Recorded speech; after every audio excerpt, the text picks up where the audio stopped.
Alright, so good morning. Welcome to our presentation. So today we're gonna do the presentation on the subject that is food on campus. So our main idea for this project is the Healthy School Canteen Program. Oh, count.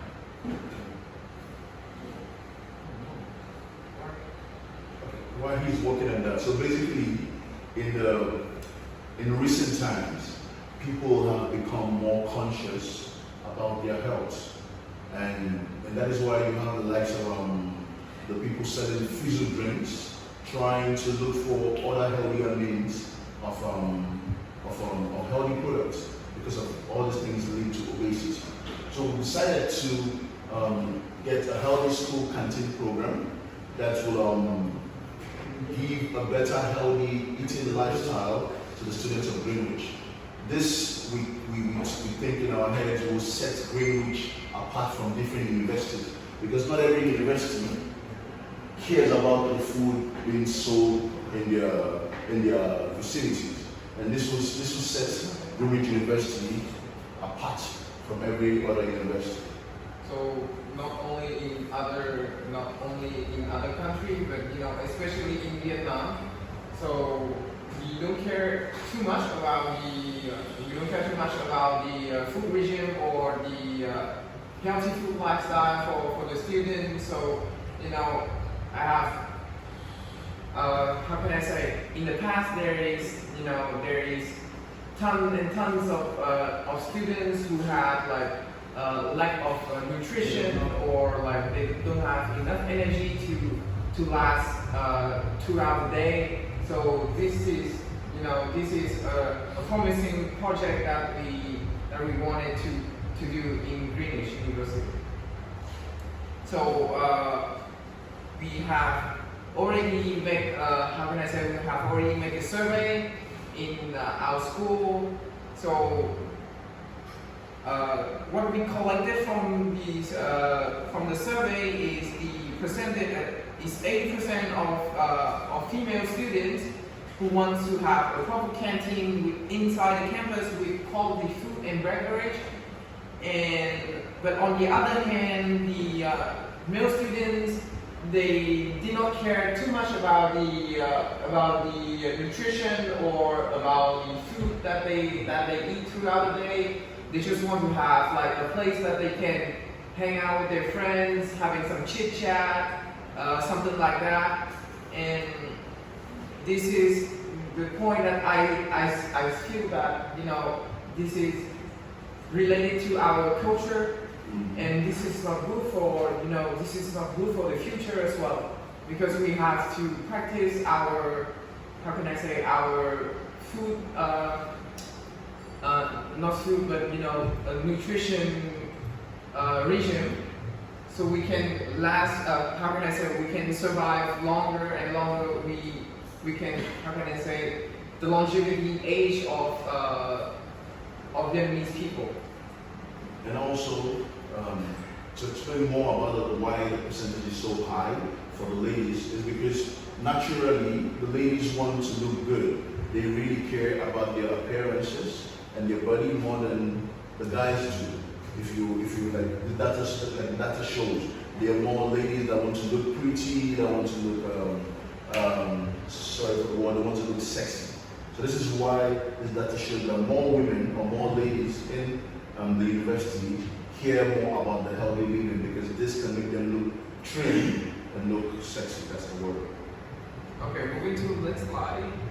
So this is basically the I have already combined the list of our group of our member, and then and also the the function in this project. So for Huyang, he's the one who planned the project, collecting data from other students. And after that, he will finalize the plan and then assigning the task for each one of us. Quang will be the financial manager. He will taking care of the finance of the money, what we should buy, what we should not buy. Hoàng, who is work with the supplier and helping us setting up the canteen.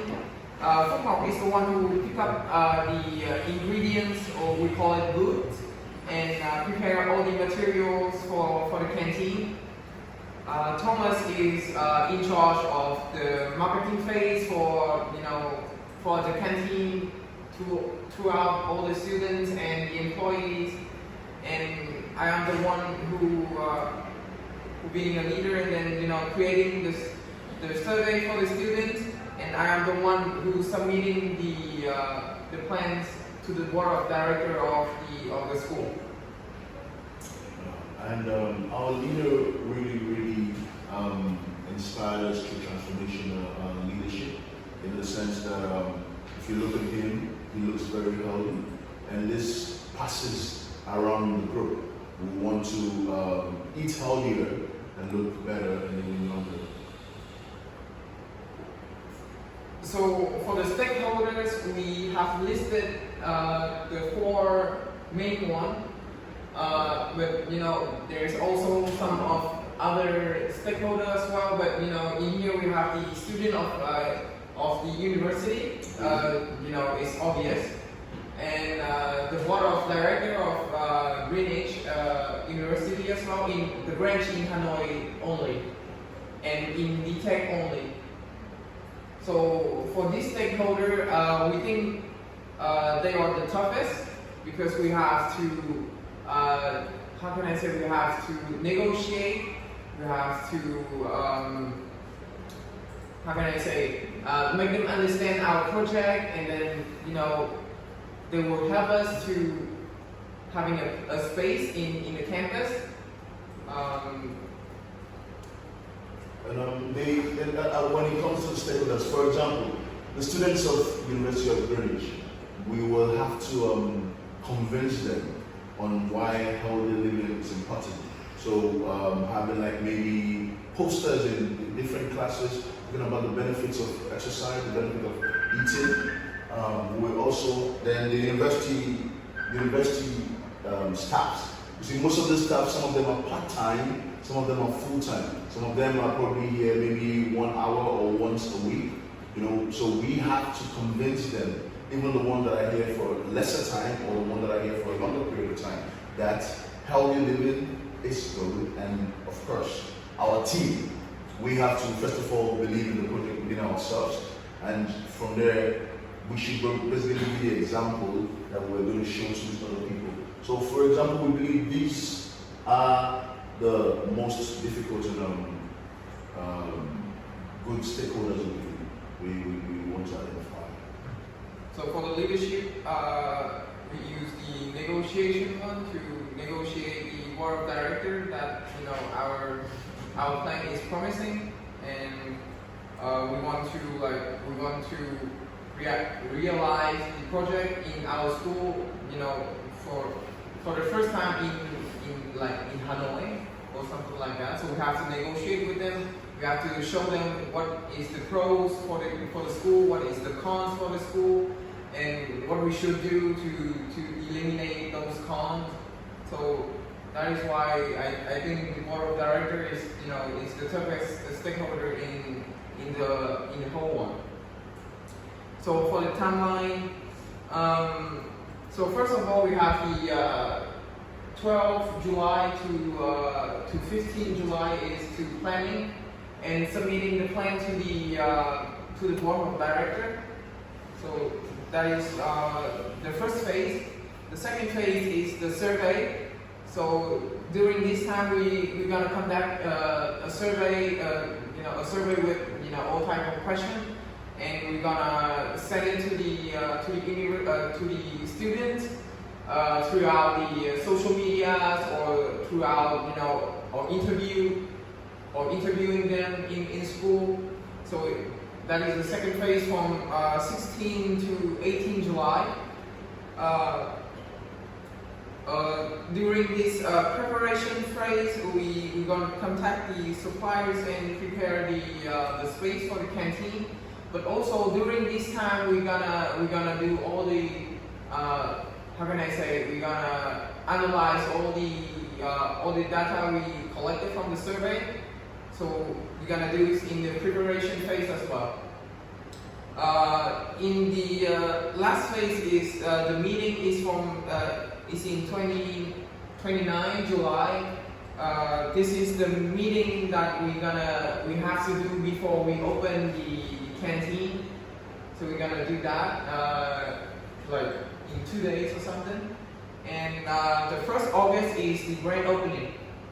So this is when all the preparation is done. Every chair, every tables, every bowl, every cups, we have to be like ready to serve. So that is our timeline. Next is the budget and expenditure. We assume that the school will sponsor us around 5 million, and we have the table to list all the things that we need to buy, and for all of that is it's around 5 million. And we also believe that through the negotiation of leadership, we also believe that the school will give us the money because of the benefits in which the school is going to be looked at.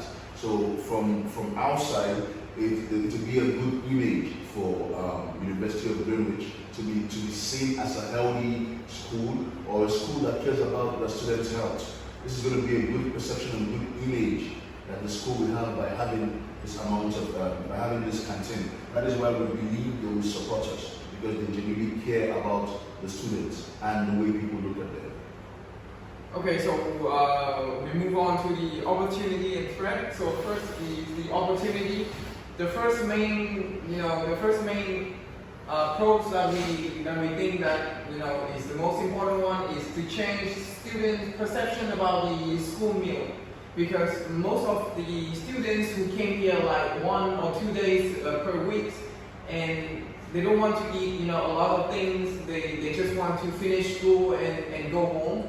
So changing their perception about the nutrition food is very important to us, and this is what we think is the main thing. Second of all is improving the food inside the campus.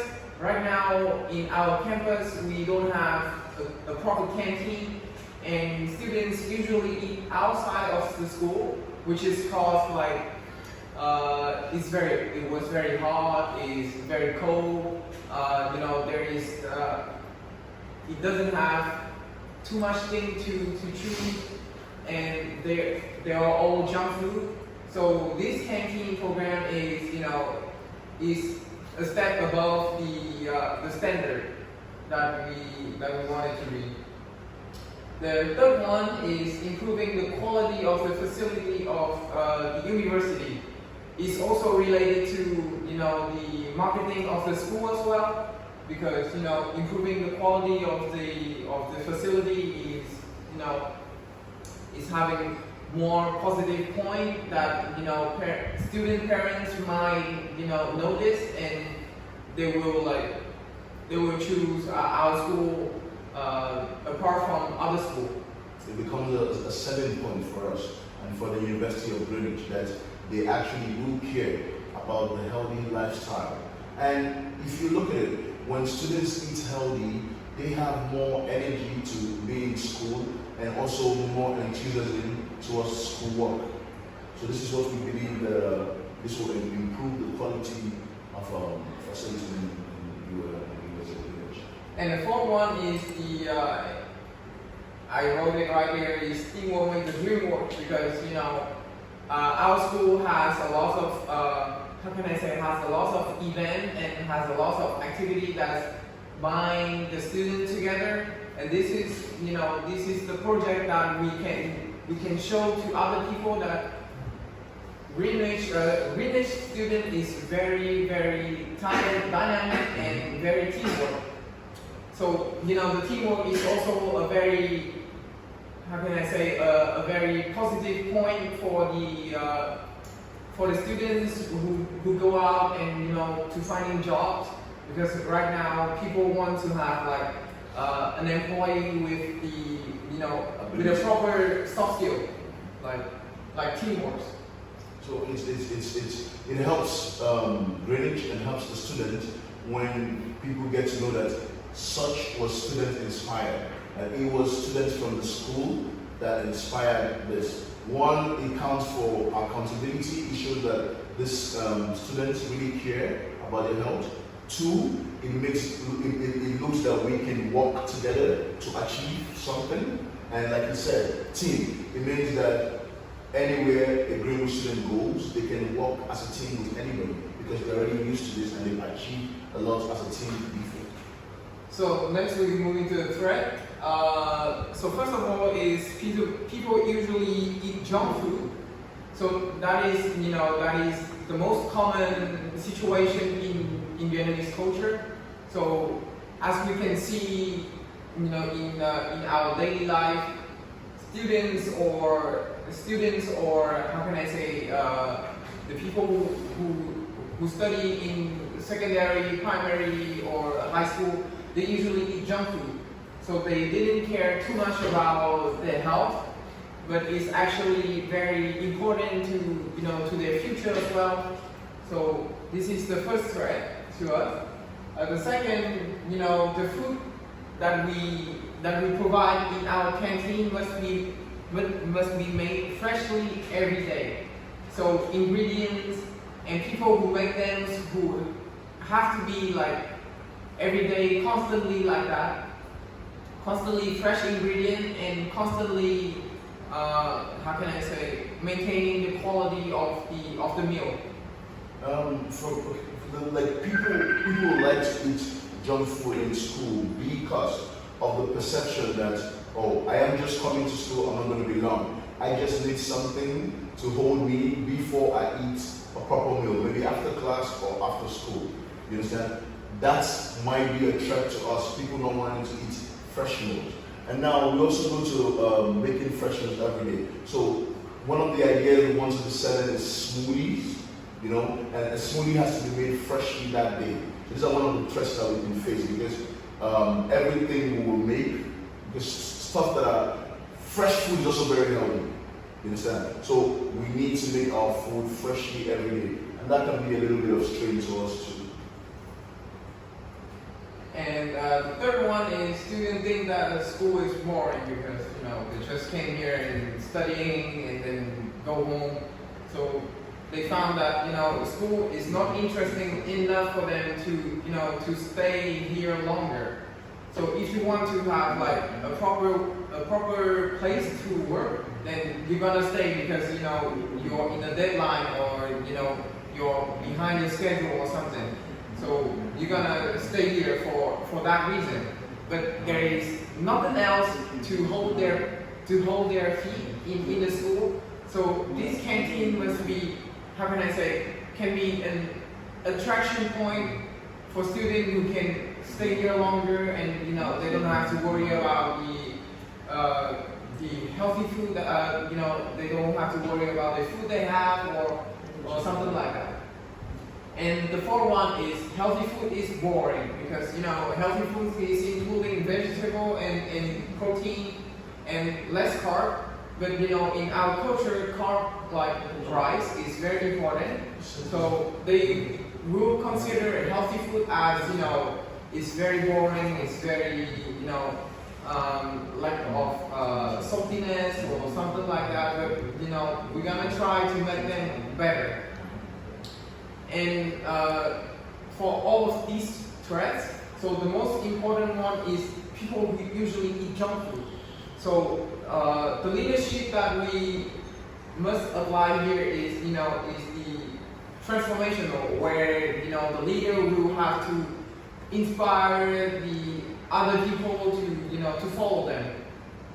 And here I think the most important one is the board of directors or the employees in the school have to be that leader to inspire the students who work in the campus that they need to eat healthy food, healthier food. It's bring you more energy, it's bring you more like positive in your life and in the day, throughout the day, so you can work better with the study. So that is the last part. For the conclusion,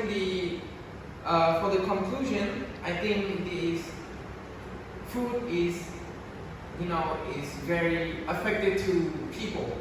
So if we can change the food that we eat every day, we can change the attitude, we can change, the positive, the negative inside your body become a positive energy. So that is it. Thank you for your attention. That is it for our presentation today. Thank you for your attention.